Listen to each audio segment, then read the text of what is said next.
Hi, and welcome to Family-Centered Nursing. Welcome back and congratulations, this is second year. Family-Centered Nursing builds on what you've learnt in 101, 102, 103, 104, 105 and 108. So basically all of first year, it's important for this subject. You'll introduce the concepts of family in all their contemporary forms and the care of women, men and children in urban, rural and remote settings. We focus on the holistic view of health, so that includes biological, psychological, social, cultural, political, economic and environmental elements that influence health for our patients and their families. So that's where 203 is a bit different to other subjects, because we aren't just looking at the person that we're looking after, but now we're also considering their family and how that's defined. The how for 203 is there's online learning modules, so each week you'll find them on Moodle. It will be a combination of videos, lectures, sometimes a TED talk, and some quizzes are thrown in there as well. There's also your weekly tutorials that run during weeks 1 to 3 and then 8 to 13 for AB, and weeks 1 to 6 and 11 to 13 for CD. Tutorials are compulsory in that you can miss one with a reason that is covered under the AC policy without actually applying for an AC. Meaning if you're hungover or just don't feel like coming to class, that's not an excuse and you're expected to attend. If you have any questions around this, please email me or throw them up onto the discussion forum. Now, your assignments. Assignment 1 is a formative assessment. It's an online discussion forum based on a case study. This assignment is not compulsory, but more of an opportunity for you to gain some guidance and feedback early on in the subject, so before census date. And the discussion forum will be closed at the end of week 3. It's not graded, and this is just to sort of gauge how you're progressing in the subject and sort of to see if you need to seek some extra assistance. Assignment 2. There are 2 online quizzes, both worth 10%, so this could potentially be an easy 20%. You have 2 attempts for each quiz, and they go for 1 hour to complete each one.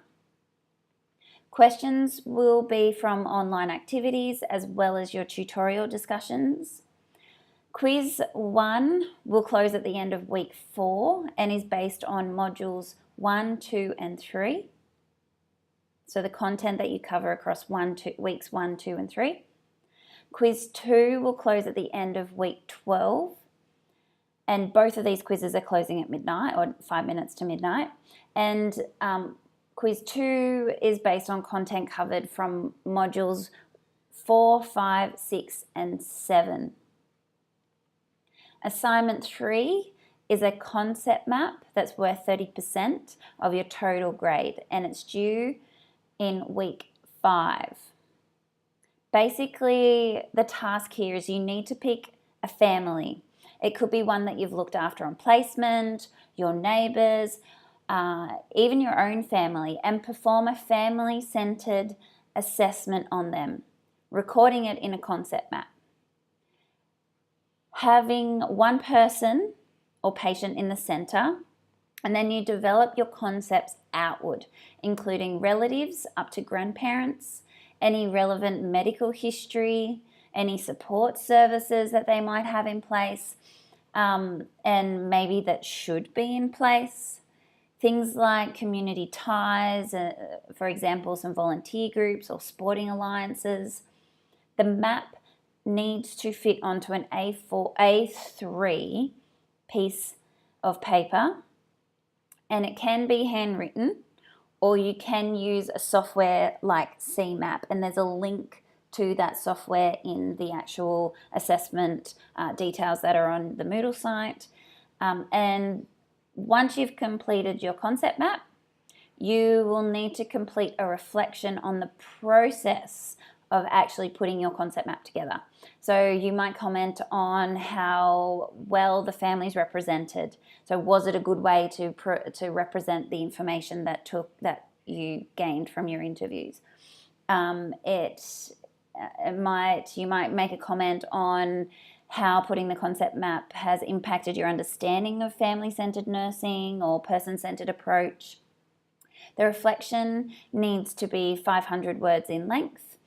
There will be some videos available on Moodle to help you with how to actually put a concept map together. And if you have any questions, please post them on the discussion board. Referencing will be in APA 6, so the same referencing style that you used last year. And again, there's links on Moodle for help. Now, when it comes to actually referencing your concept map, you will just assign a reference number in the map. So you assign a reference number in the map, and then in your reference list that you write the corresponding full reference. So there might be a part where you just put a number 1 next to a chunk of information in your concept map, and then in your reference list, number 1 will be the correct reference. Again, the video should make this a bit clearer. Assignment 4 is an interest essay. So here you're going to be drawing on your concept map. You're going to choose one issue that your modern family is facing today. For example, you may have identified someone who lives rurally, so accessing specialist services might be a consideration for the whole family. You might have identified someone with a chronic illness such as diabetes, or issues around a child meeting its milestones, access to immunizations, drug and alcohol issues if you've got an adolescent, such as with the ice epidemic, or any mental health issues, dementia care, accessing culturally appropriate maternity care, or any end-of-life sort of procedures that might come out. So these are just examples of issues for the modern family. And then once you've come up with your issue, you need to obviously write your introduction, write your conclusion. Each one's about 100 to 150 words. And then there's 3 sections. So part 1, you're identifying your issue and providing a rationale for the current health issue. So in other words, you're going to explain why it is a current health issue. So looking at trends, using statistics, and why it's a target area to address. So you're looking at impact. So why should we care about it? Part 2, you need to find one government strategy in place that addresses this issue for modern Australian families. You will need to describe the government strategy, identify its target audience, explain the purpose of the strategy, and identify any enablers and barriers to the success of this strategy. And then the last part, so part 3, you're outlining the role of the registered nurse in relation to implementing the strategy and working with families. So this might include referring to other members of the interdisciplinary team, performing patient or person-centered assessments such as BMI calculating or growth mapping for your children. And then assignment 3, it's worth 50% of your overall grade, and it's due at the end of week 11. Again, if you have any questions, please post them on the discussion forum, because chances are there's other people with the same sort of questions. All second year subject coordinators, we are acknowledging that the first half of the semester is quite heavy with assignments. So we've had lots of meetings and we've tried to juggle this, but our greatest advice to you is start them early as you can and seek out any help that is on offer. Take full advantage. Your textbooks for family-centered nursing. So the prescribed text is the Australian Rural, Remote and Indigenous Health. And that is, and then the other one, the recommended one, is McMurray Community Health and Wellness Primary Healthcare in Practice. Now, I've been informed that both are accessible through ebooks on the library. There's a few different editions of the Primary Healthcare in Practice textbook. So I think they've just updated it to the more up-to-date one where the information is a lot more concise. So please please access that one through the library ebooks. There's also lots of additional online resources that you'll be expected to access throughout the session, and the links are within your 203 student book, as well as on the Moodle site. And the who, so that's me. I mainly work out of the Wollongong campus, so building 41 on the second floor. My office is down that corridor there.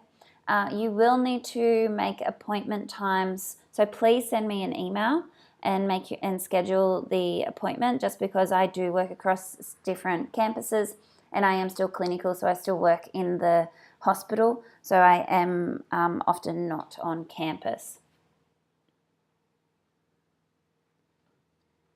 We're always looking for ways to improve, so the only way that we're going to know is if you guys give us some feedback. So have an informal chat with your tutor after class, tell them what went well, what could have been done better. There's also like formal feedback. So you will be asked to complete a subject or teacher evaluation closer to the end of semester. But also if you are having any concerns or issues or anything, please just flick me an email. I'm always around.